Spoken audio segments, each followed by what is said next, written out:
Hello everyone, welcome to elite education. क्या हाल है बच्चे सभी के। लास्ट संडे बेटा हमने टेस्ट लिया था 11th class chapter number 9 sequence and series का। ठीक है, तो उस टेस्ट का डिस्कशन आज कर रहे हैं। We are sharing the solution of that.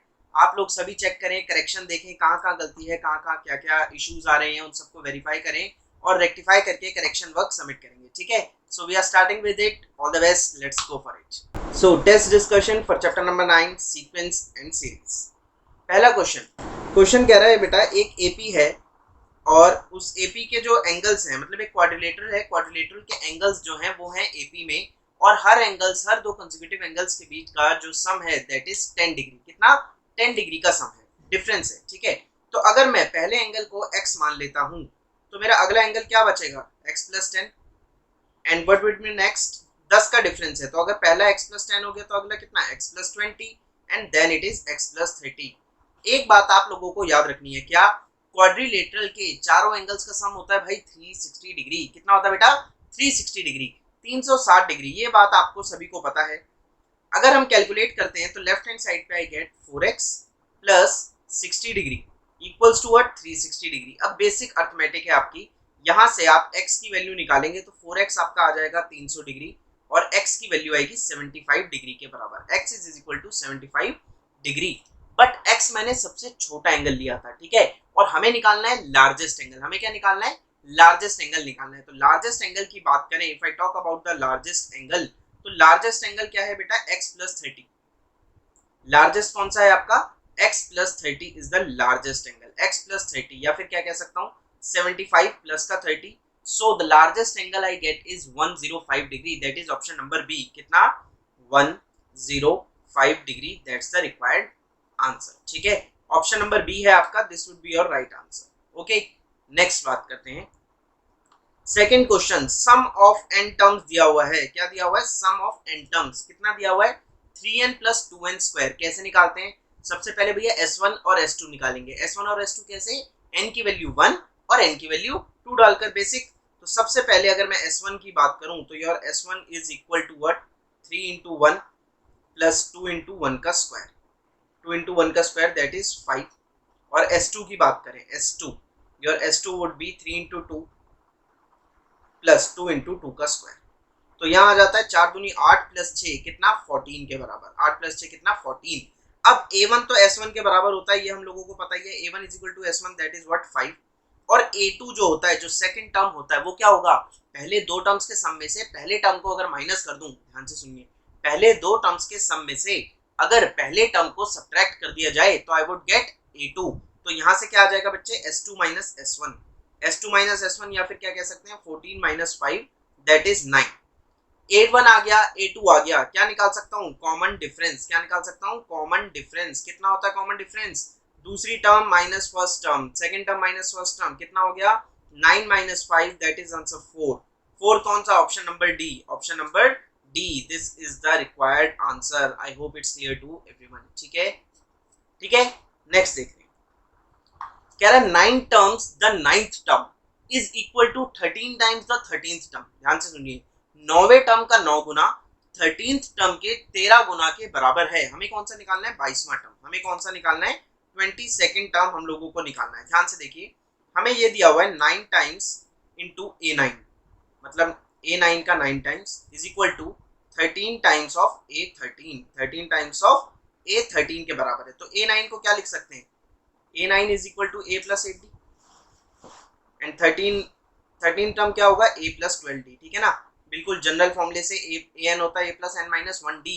तो 10th टर्म होगा तो a + 9d, 9 टर्म है तो a + 8d, 13 टर्म है तो a + 12d के बराबर। ठीक है, calculation 9a + 72d 13a + 156d + 150/60। Calculation आप इधर कर लेंगे तो इधर आ जाएगा 0, यहाँ पे 13 में से 9 गया, यू गेट 4a, और 156 में से 70 गया 80, तो यू वुड गेट 84d। 4 को भी अगर आप कॉमन ले लें तो आपका आ जाएगा a + 21d is equal to कितना? 0 के बराबर। ध्यान रखिएगा, a + 21d is equal to कितना? 0 के बराबर। हमें निकालना क्या था? What do we need to find? हमें निकालना है a22। हमें निकालना है a22। a22 कितना होता है? a + 21d। और a प्लस 21d किसके बराबर आ गया आपका 0 के बराबर, तो b is the required answer, b is the required answer, option number b। Is it clear? a plus 21d is the required answer which is already equal to 0। ठीक है बच्चे, next। So here is the next question, the question is root 3, root 12, root 27। अक्सर ये बच्चों को GP लगती है, क्या लगती है? जीपी। बट अगर इसको मैं सीक्वेंस को ध्यान से देखूं तो दिस इज रूट 3 और रूट 12 को क्या लिख सकते हैं बेटा 4 इंटू रूट 3, ठीक है। रूट 27 क्या लिख सकता हूँ 9 इंटू रूट 3। अगर इस सीक्वेंस को मैं और इलेबोरेट करूं तो I get root 3, 2 root 3 and 3 root 3, ठीक है। This is the sequence, root 3, 2 root 3, 3 root 3। ये सीक्वेंस आपका चलता जा रहा है, ये सीक्वेंस आपका चलता जा रहा है। अगर मैं एपी जीपी कुछ भी भूल जाऊं, अगर मैं डायरेक्ट देखूं तो ये है मेरा first term, this is my second term, this is my third term. तो a1 में 1 रूट 3, a2 में 2 रूट 3, a3 में 3 रूट 3। 10th टर्म निकालना है तो मैं डायरेक्ट बता सकता हूं, 10th टर्म कितना होगा। अगर मैं इसको डायरेक्ट बताना चाहूं तो मैं यहां से कह सकता हूं a10 हो जाएगा कितना 10 रूट 3 के बराबर, कितना 10 रूट 3, या फिर ये 10 अंदर चला जाएगा तो 100 into 3 and that is root का 300, दैट इज रूट का 300।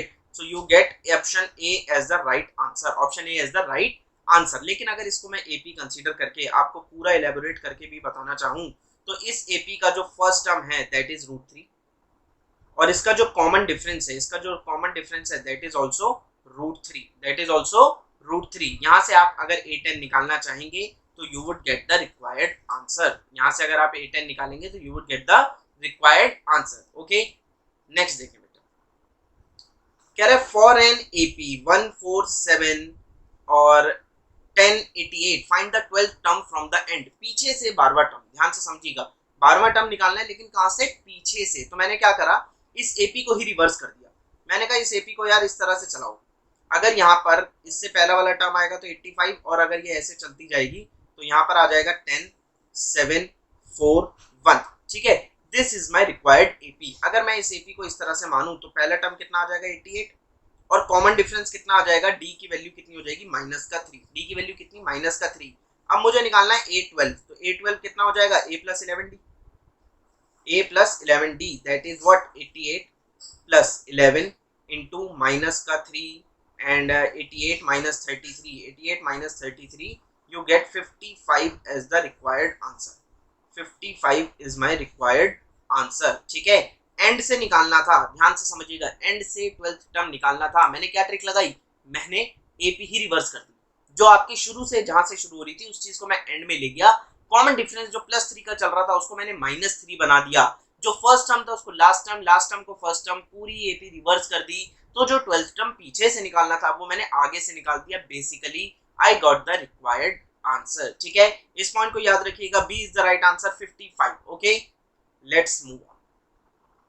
कह रहा है for a GP the ratio of 7th and 4th term, for a GP the ratio of 7th and the 3rd term is 16, find the first term if 9 terms is 2555, ठीक है। ध्यान से समझे, given क्या है, कह रहा है A7 और A3, A7 और A3 का रेशियो कितना है 16 है। यहां से देखें A7 कितना होगा A इंटू आर की पावर 6 और A3 कितना होगा A into R square that is 16। A से A कैंसिल, R की power 4 is equal to 16, R की वैल्यू कितनी आती है 2, कितनी आती है 2। I get the value of R। Then next चीज मेरे से इन्होंने एक बात और कही है, क्या कि फर्स्ट टर्म बताएं अगर 9 टर्म्स का जो सम है दैट इज 2555। S9 की बात करूं, ये एक जीपी है, तो जीपी में क्या होता है A R की पावर n-1 अपॉन में R-1, R की पावर n-1 अपॉन में R-1 और S9 दिया हुआ है 2555। A की वैल्यू मेरे को निकालनी है, R की वैल्यू मेरी 2 आ चुकी है, तो 2 की पावर 9 माइनस का 1 अपॉन में 2 माइनस 1, 2 की पावर 9 होता है 512, कितना 512, तो 2555 is equal to A into 511। 512 में से एक माइनस 511 बचा और नीचे 2 में से 1 गया 1। यहाँ से अगर A की वैल्यू मेरे को निकालनी है, if I need to find the value of A, तो मैं क्या कह सकता हूँ 2555 अपॉन में 511 is equal to what A, is equal to what A। यहाँ से आप इसको डिवाइड करेंगे तो you will get 5 as value of A, 5 as value of A। this is the required answer, option number B। आधे से ज्यादा आंसर वैसे ऑप्शन बी के आ रहे हैं, तो ऐसा नहीं है कि हर बार बी ही आए, just it is a coincidence, ठीक है। आप लोग लॉजिकली सॉल्व करेंगे। A की वैल्यू 5 आ रही है, बेसिक डिवीजन याद रखिएगा, ठीक है।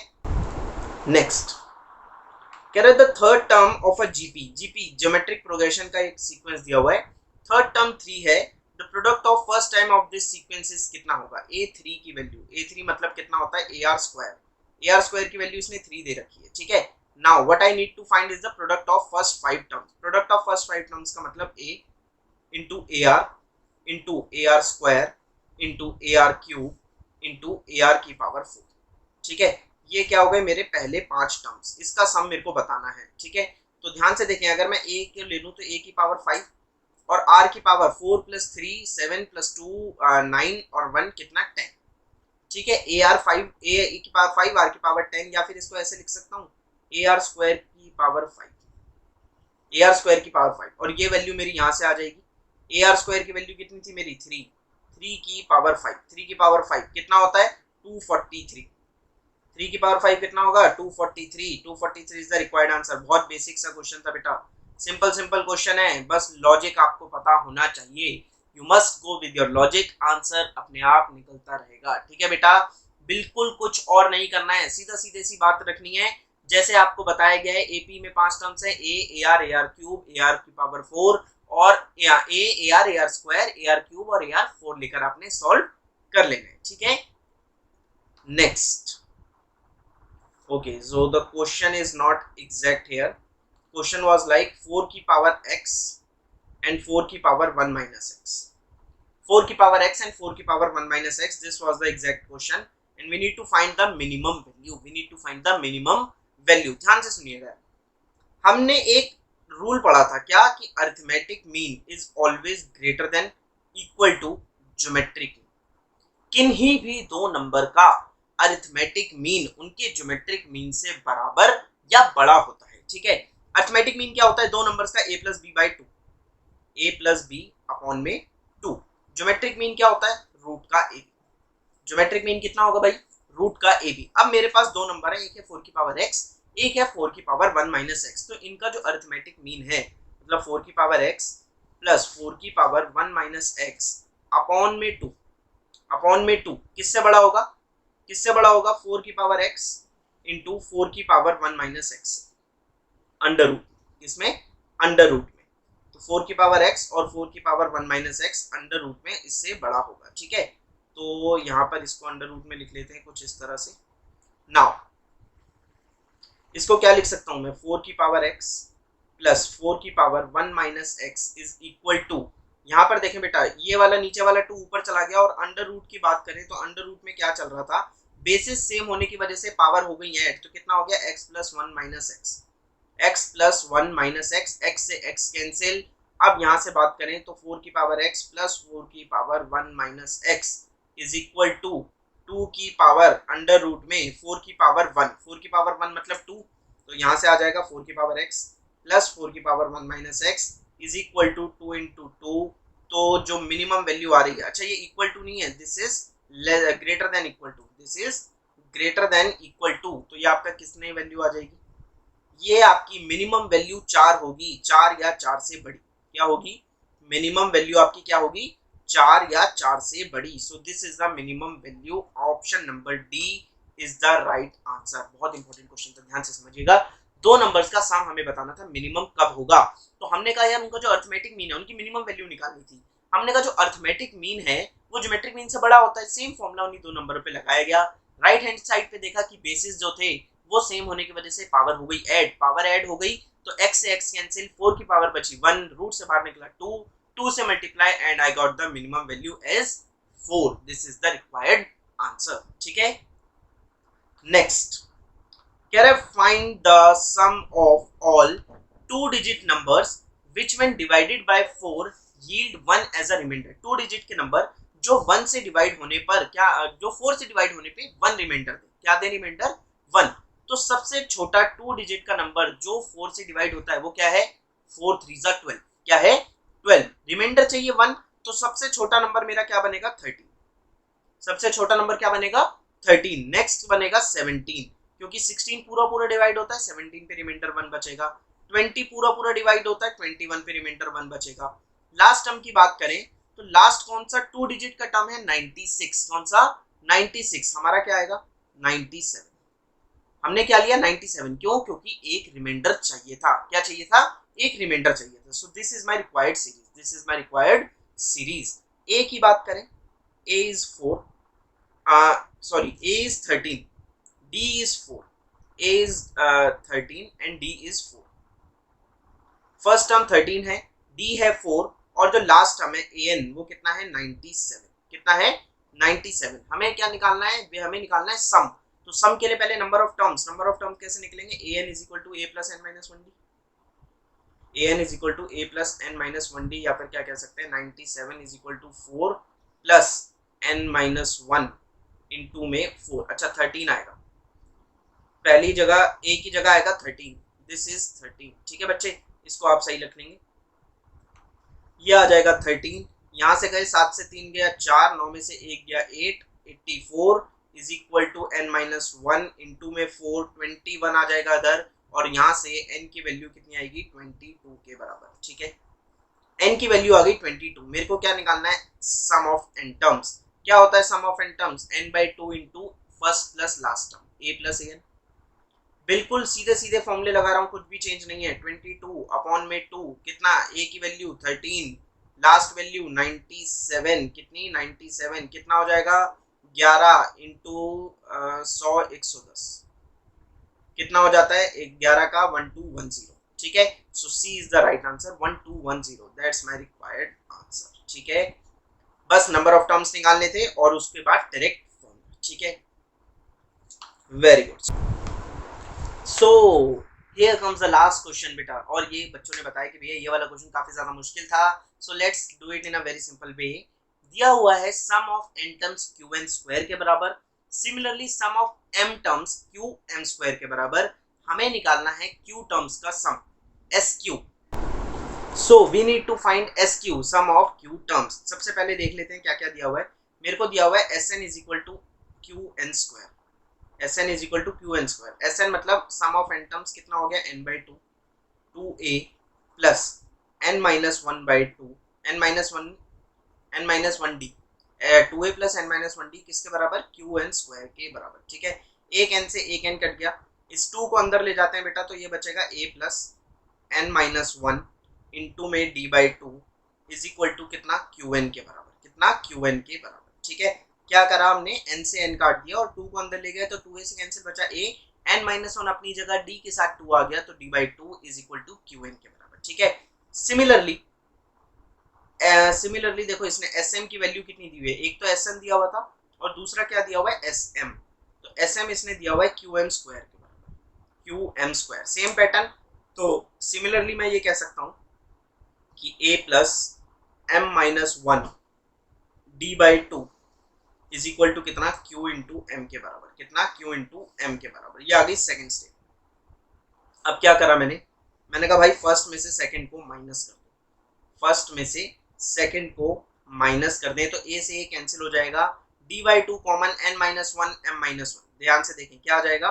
n minus 1 minus m minus 1, a से a कैंसिल हो चुका है, d बाई 2 को हमने रखा बाहर, और इधर की बात करें तो यहाँ पे आ जाएगा qn minus qm, qn minus qm के बराबर। ठीक है, 1 से 1 कैंसिल, क्या बचेगा? n minus m d by 2, n minus m d by 2 is equal to q इधर ही और n माइनस m, दोनों तरफ से q को कॉमन ले लिया, वो n माइनस m को दोनों तरफ से कैंसिल कर दिया, तो मेरा d की बराबर कितनी आएगी वैल्यू? 2q के बराबर। d की वैल्यू कितनी आ गई?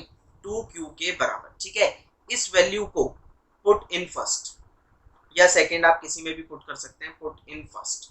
तो अगर मैं फर्स्ट वैल्यू में ये वैल्यू पुट कर देता हूँ d की, तो I gate a plus n minus 1 d by 2, यहाँ पर क्या बचेगा? q बचेगा, इज इक्वल टू qn के बराबर, इज इक्वल टू qn, या फिर क्या कह सकते हैं a प्लस qn माइनस का q is equal to qn, is equal to qn। तो qn से हो जाएगा qn कैंसिल, और यहाँ से एक वैल्यू और निकलती है a की, किसके बराबर? q के बराबर।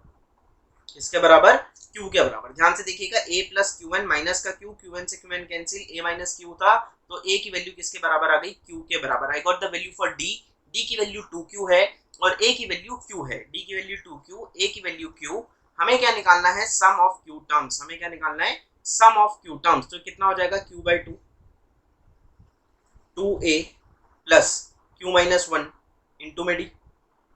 अब a और d की वैल्यूज जो हमने निकाली है वो यहाँ पर डाल दें, कितना हो जाएगा, a की वैल्यू है q तो ये हो जाएगा 2q plus q minus one, d की वैल्यू कितनी है 2q, ठीक है। 2q को अगर मैं कॉमन ले लेता हूँ तो मेरे पास बचेगा q बाई टू इंटू में 2q ब्रैकेट में यहाँ से 1 प्लस का q माइनस वन, ठीक है जी, प्लस का q माइनस वन, तो 1 से 1 कैंसिल, इस 2 से 2 कैंसिल, बाहर बचा है मेरे पास q स्क्वायर, ब्रैकेट से निकली value q and the required answer is q। तो sum of q terms is q cube, sum of q terms कितना है, q क्यूब के बराबर, कितने के बराबर, q क्यूब के बराबर, ठीक है। अगर हम यहाँ पे देखें तो option number C, this is the required answer, this is the required answer, ठीक है।